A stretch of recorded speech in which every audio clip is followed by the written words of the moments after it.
Before we begin, a quick favor. If you've been enjoying the podcast, would you consider leaving a review? It really helps others find this space and join us on their own healing journey. And if you haven't already, you can get your free IFS meditations at exploreifs.com. Thank you so much.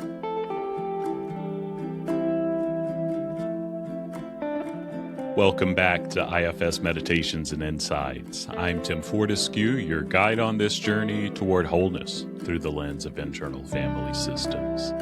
Together, we're creating a sacred space to explore, accept, and love all parts of ourselves. As we do this work, we open ourselves to experiencing divine love and living more authentically. Let's begin.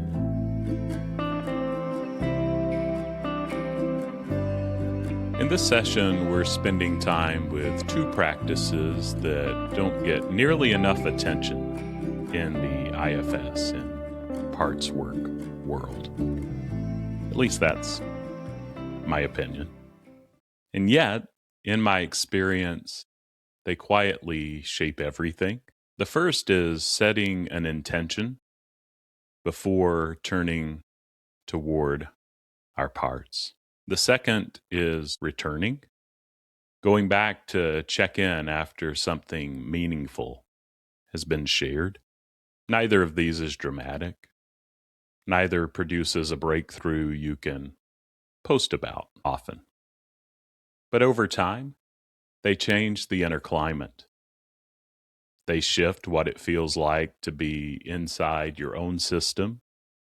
And for many people, that's the whole thing. So let's take our time with this today.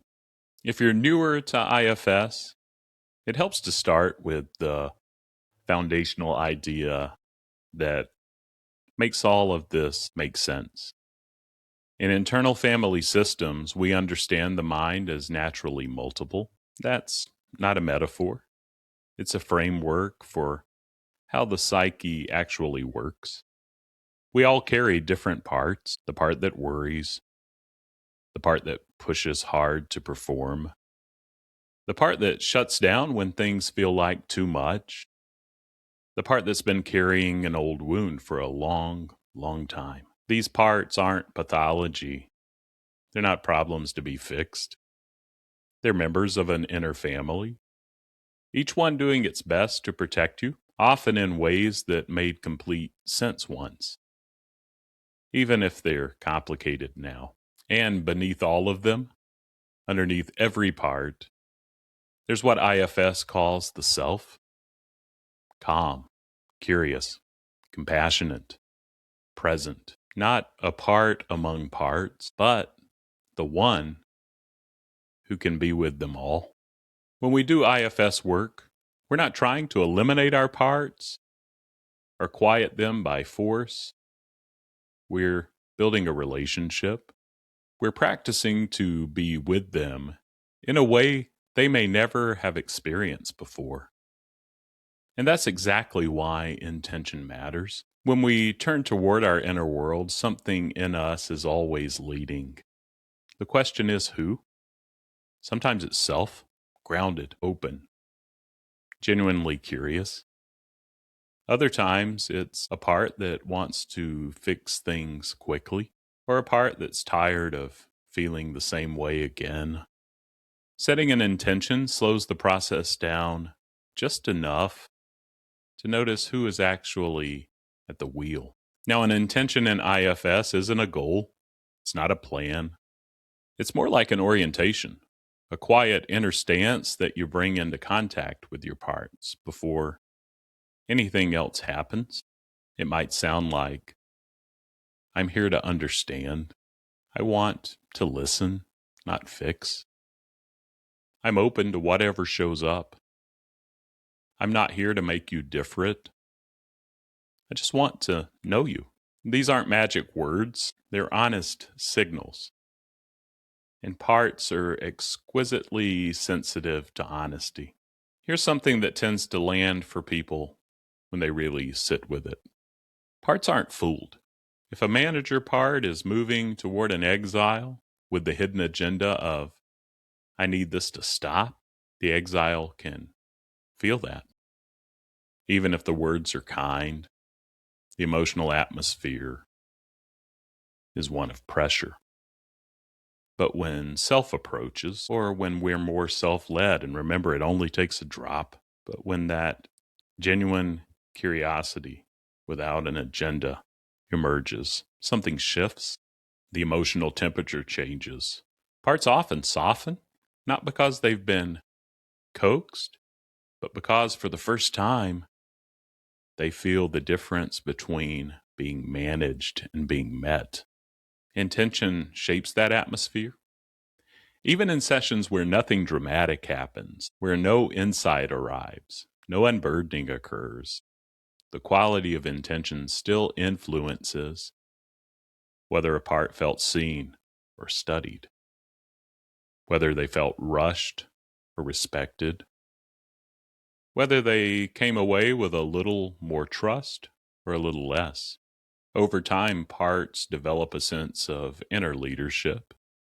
They learn whether your presence is trustworthy. And that learning doesn't happen in breakthrough moments. It happens in the accumulation of small, honest gestures, starting with how you and I, for that matter, show up at the beginning. IFS holds that self is the natural leader of the system, not a dictator, not someone who imposes order from the outside, but a leader in the truest sense, someone who clarifies purpose, moves at the pace of the group, checks in, listens, follows through. Setting an intention is one of the first acts of that leadership, self-leadership. Imagine walking into a room full of protective parts without any sense of why you're there.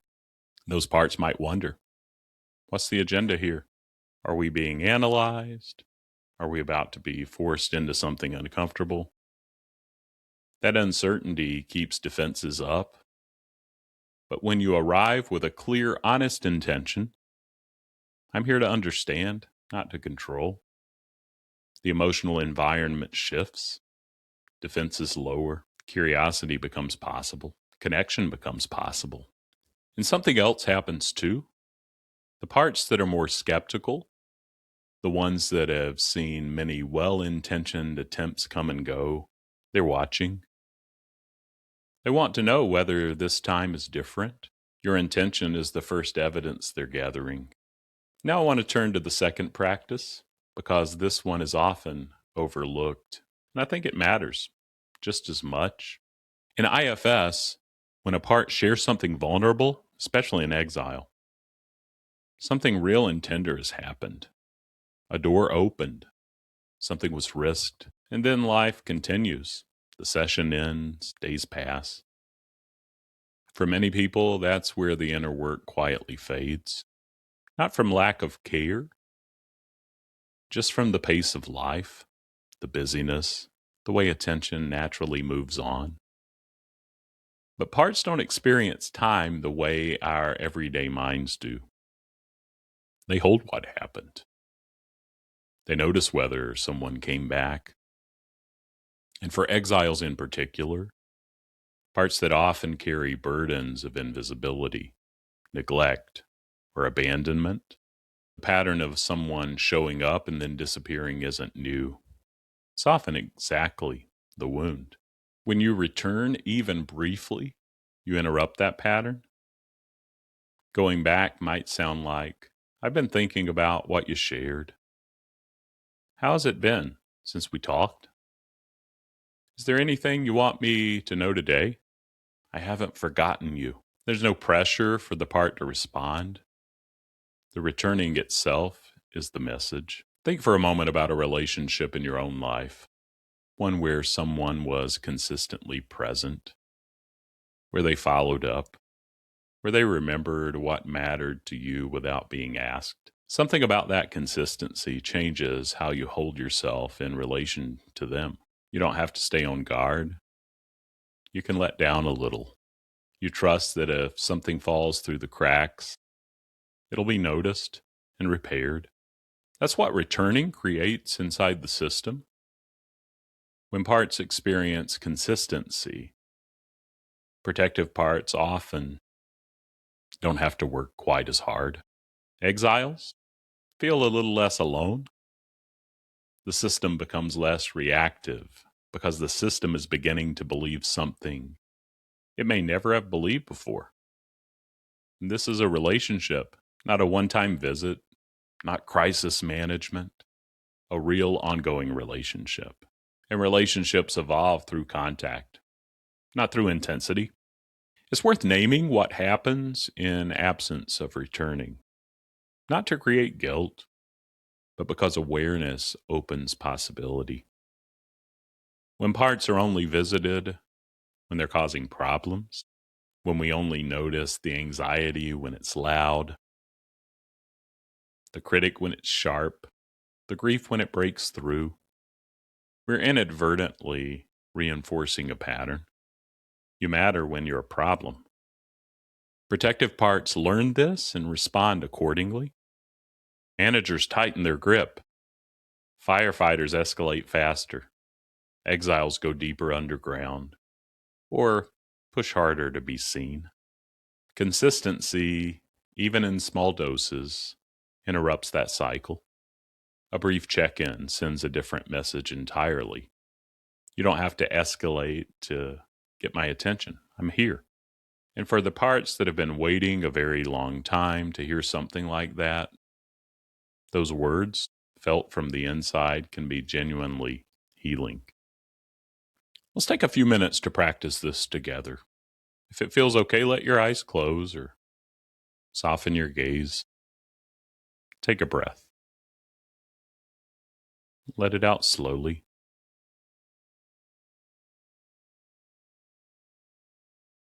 Bring to mind a part of you that's been present lately.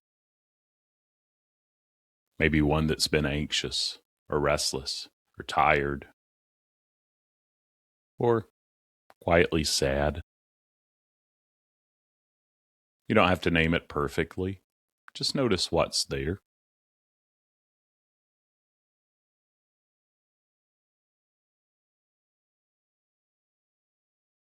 And pause this if you need to. Now bring your attention to your own orientation toward that part. Is there an agenda? Is there impatience? Is there a desire to fix or resolve or make it smaller?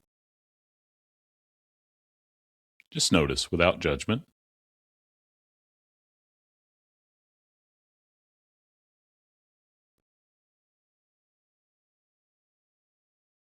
Now inside, see if you can set a simple intention. And notice too that if you're noticing an agenda or impatience or a desire to fix or resolve or make it smaller, it's another part that's jumping in. Let that part know that you see it and see if it could soften back and know that it can have some attention too. We get to know our parts better one at a time. And that's another way to set an intention there.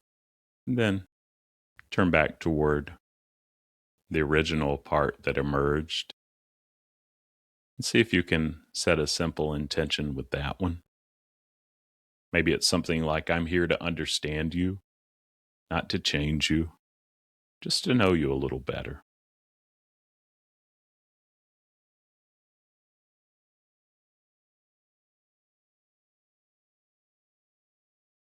Notice what shifts, even slightly, as you hold that intention.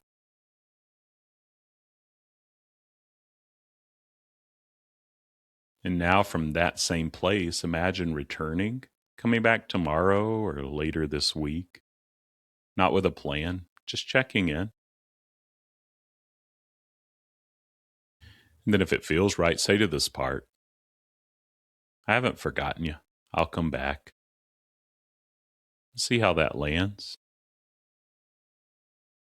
Then take a breath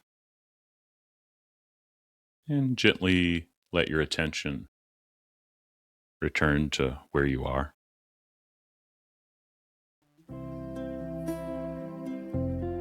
IFS is not primarily about breakthroughs, though breakthroughs do happen. It's about relationship. Relationships take time. They're built through small, consistent acts of showing up, clear intention, respectful pacing, following through, noticing when something was left unfinished, and going back. Even the moment of realizing, oh, I haven't checked back in with that part in a while. And then doing so, that itself is healing because the system experiences something new, presence that returns, leadership that doesn't abandon.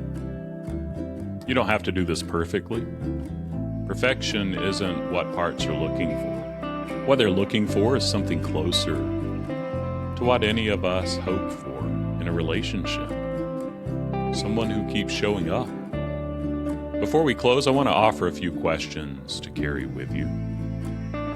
What intention do you want to bring into your inner work this week? Is there a part that's been active lately that deserves a brief visit? Not because it's causing trouble, but simply because it's there and it matters. Is there a part that shared something with you recently that you haven't gone back to?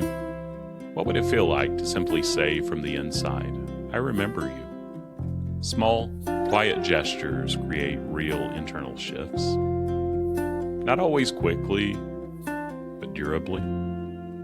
Your parts aren't obstacles. They're not symptoms. They're members of your inner family, each one shaped by experience, each one doing its best, each one capable of change when met with genuine, consistent presence. And your leadership itself begins with intention. It's sustained by returning. Thanks for being here in this session, for doing this work, not just for yourself, but for everyone who lives and moves in your life. And until the next session, stay curious with your system and know that you're not alone. We're in this together.